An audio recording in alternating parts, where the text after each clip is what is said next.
आउज़ुबिल्लाहि मिनश्शैतानिर्रजीम बिस्मिल्लाहिर्रहमानिर्रहीम। प्यारे व्यूअर्स अस्सलाम वालेकुम। आज मैं आपके लिए साग गोश्त बनाने जा रही हूँ, जिसके लिए मैंने एक टिन साग प्योरी का लिया है और उसको स्ट्रेनर में डाल के अच्छी तरह धोकर पानी उसका सारा निकाल दिया है।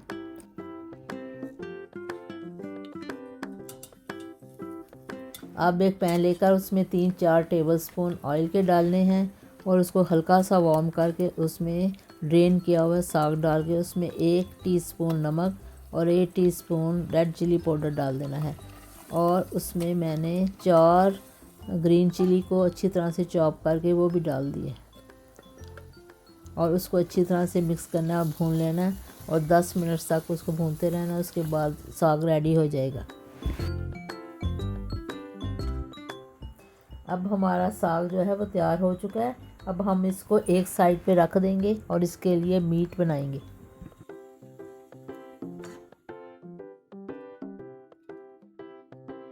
मीट बनाने के लिए मैंने 3 मीडियम साइज़ प्याज लिए हैं और उसके अंदर मैंने गार्लिक के 9 क्लोव्स डालने हैं और लैम्ब लेग का मीट मैंने 2 पाउंड लिया है।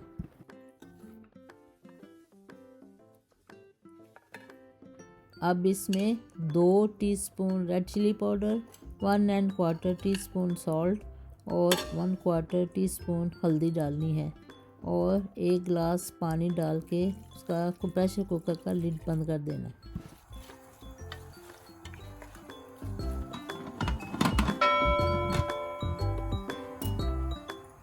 अब मीडियम हीट ऑन कर दें और विसल बोलने के बाद 5 मिनट तक इसको प्रेशर दें।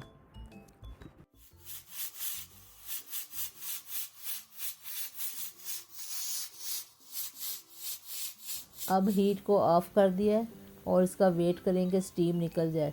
बेहतर है कि आप इसको सिंक में रख के उसके ऊपर पानी डालें ठंडा, तो स्टीम जल्दी निकल जाएगी। अब मीट को चेक कर लें कि मीट गल गया कि नहीं, तो इस साइज़ को तोड़ के देखें। अगर आराम से टूट जाए तो मतलब है कि गल गया। और अब इसमें 2 टमाटर, ये टिन टमाटर हैं, डाल दें। आप फ्रेश भी डाल सकते हैं। और अब पानी को ड्राई करना शुरू करें।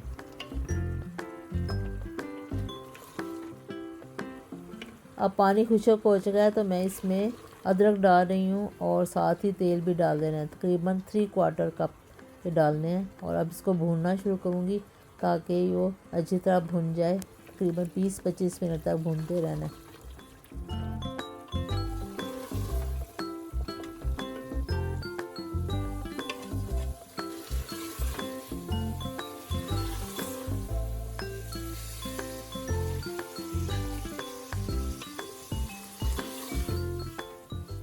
अगर मीट नीचे स्टिक होना शुरू हो जाए तो उसमें थोड़ा सा पानी डाल लें और इसको और भुनें। तो अब तकरीबन 20-25 मिनट हो चुके हैं। अब हमारा मीट तैयार हो चुका है क्योंकि तेल छोड़ना शुरू हो गया है।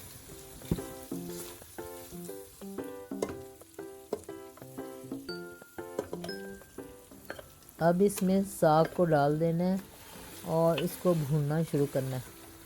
और अगर स्टिक होने लगे तो उसमें 1 कप पानी डाल के तो इसको मज़ीद भूनें।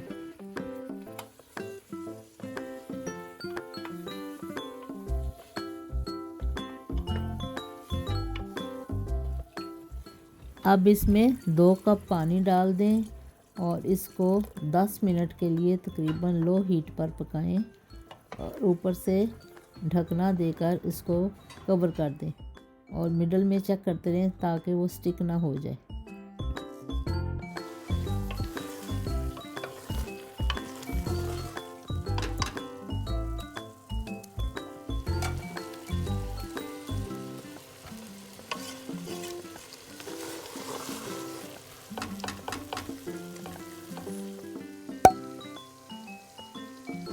अब इसमें मैंने 1/2 टीस्पून गरम मसाला डाला है और माशाल्लाह अल्हम्दुलिल्लाह हमारा साग गोश्त बड़ा टेस्टी तैयार हो चुका है।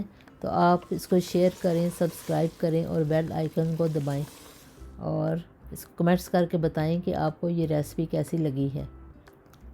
आप इसको चावल, नान, रोटी किसी चीज़ के साथ भी सर्व कर सकते हैं और साथ आप सैलड बनाएं और साथ ये दही तैयार करें और बहुत मज़े का बनेगा।